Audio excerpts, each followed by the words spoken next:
In our last lesson, we left off with the first verse of the last book of the Bible, Revelation chapter 1 and verse 1. And at the very end of this verse, we were introduced to a man named John, the one who physically wrote the book of Revelation. But the question is, who exactly was this man, John? Well, let's take a look at his life in a little more detail. John was the son of a man named Zebedee, a Galilean fisherman. It is believed that Zebedee was a man of some position because he had not one but two boats, and on top of that, he also had hired servants. So basically, Zebedee was not a poor man. Now, John also had a brother named James, and something interesting about the two of them is that in Mark chapter 3 and verse 17, Jesus called them sons of thunder, which leads us to our next point about John. He was one of Jesus' 12 disciples. Basically, he was Jesus' homeboy, his good friend. And John walked with Jesus, talked with Jesus, and personally witnessed Jesus working throughout his ministry. But prior to becoming a disciple of Jesus, John was a fisherman. It was actually while he was fulfilling his duties as a fisherman that he received the call from Jesus to become one of his disciples. And lastly, John was a pastor. He was a man who spread the gospel of Jesus to those who were willing to hear it. Now, let's look more closely at some key events that happened in John's lifetime.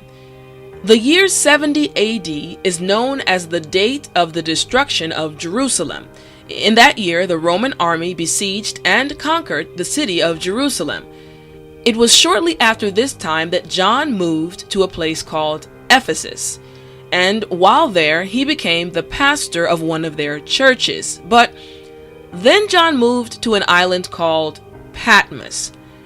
Now, this was not by choice. It wasn't like a summer vacation you go on with your family and friends to a beautiful island for some sun and relaxation. No, this was kind of a punishment. You see, the Roman Emperor Domitian actually ordered that John be exiled to this island. Basically, he had become a prisoner.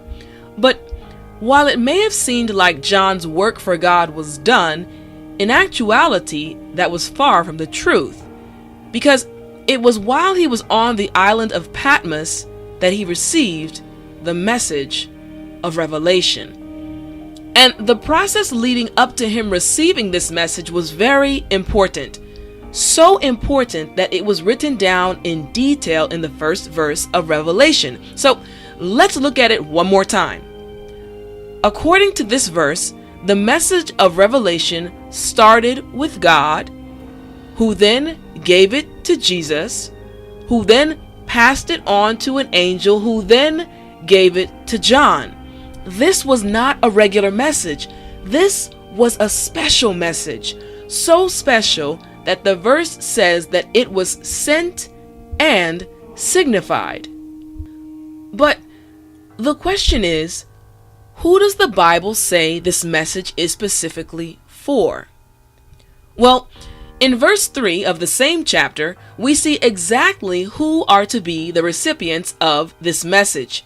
It says, "Blessed is he that readeth, and they that hear the words of this prophecy, and keep those things which are written therein, for the time is at hand."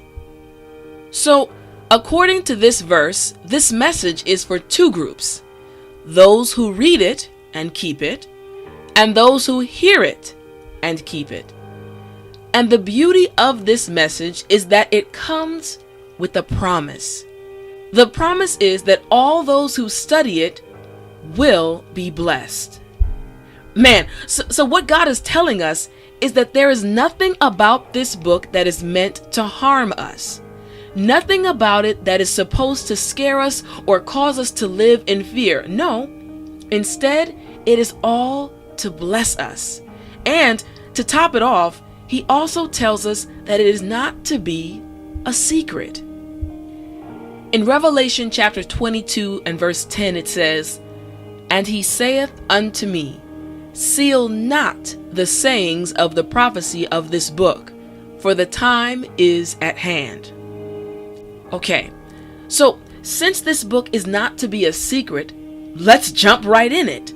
Matter of fact, let's open Revelation chapter 12 and verse 7 and see what it says. And there was war in heaven. Michael and his angels fought against the dragon, and the dragon fought and his angels. Wait a minute. Why was there a war in heaven? Who exactly was this dragon, and what was the result? Find out in our next lesson.